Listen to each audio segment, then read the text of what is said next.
Thanks for coming over at this hour, Ted. Well, you were very insistent on the phone. I want you to work immediately on getting Elliot Carson a pardon. Les, you have to make up your mind and be sure. Once I start this, you'll be committed forever. I want it. I told Rodney everything tonight. I see. I want it done quickly. I'm sure you know how. Well, I'll have to phone the Lieutenant Governor. Foster? Yeah. Once I've contacted him, there'll be no turning back. I helped him campaign 3 years ago. He's going to receive quite a jolt when he hears this. Leslie, it has to be a jolt for everyone you ever knew. And that's a lot of people. A lot of people. Right now, all I care about are two. Must have been a great shock to Rodney. It was. I'm even more worried about Norman. He was his mother's favorite. I know.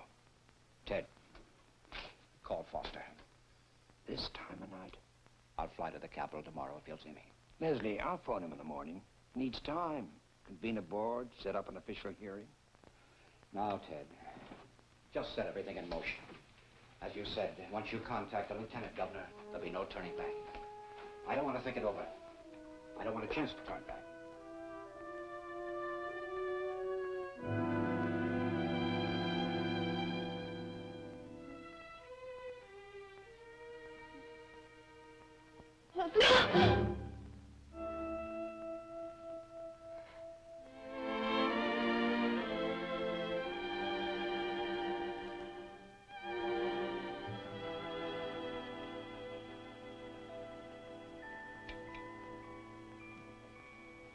Are you all right? Yes, I thought I heard... I'm sorry I woke you. I wasn't asleep. I'm going to the kitchen. Do you want anything? No, thank you.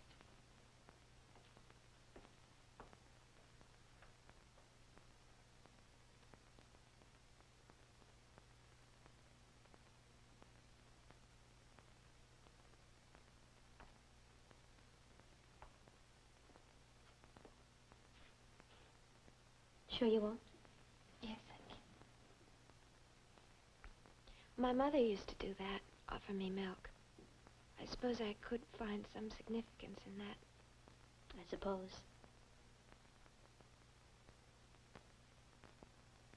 You know, I keep thinking back. So many things could have happened to change all this. We could have done so many things. If we could see ahead.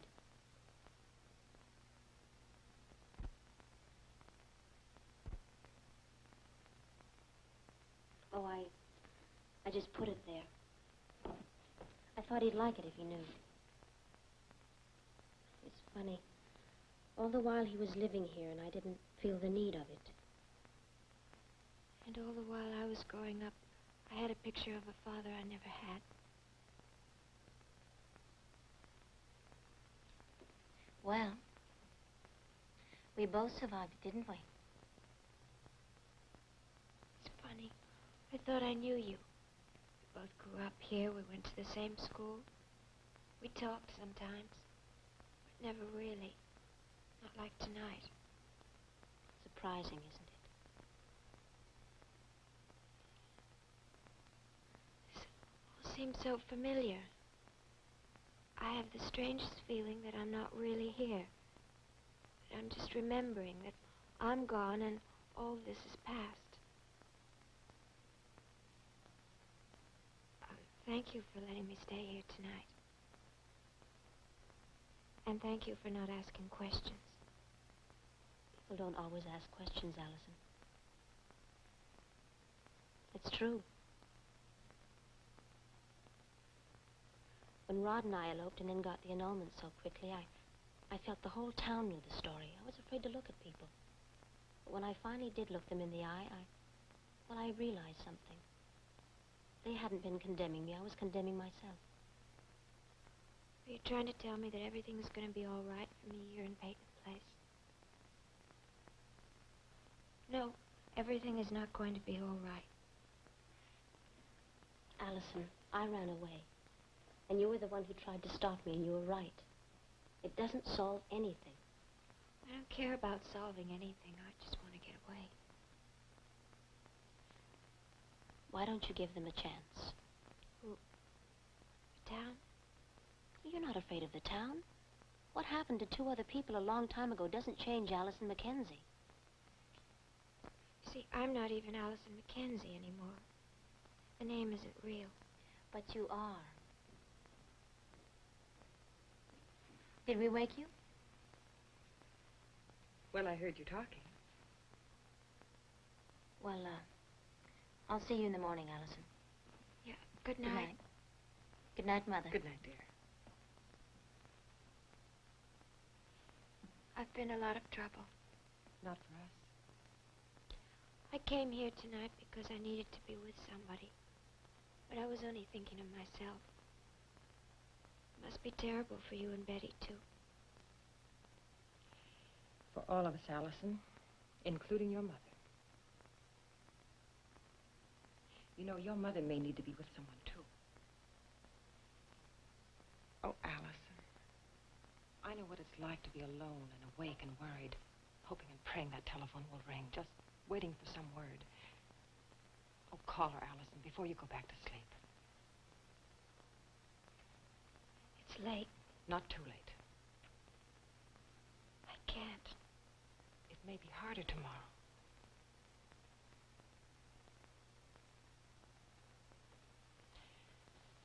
Well, is there anything I can get you? Good night, Allison. Good night. Sleep well.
Who is it?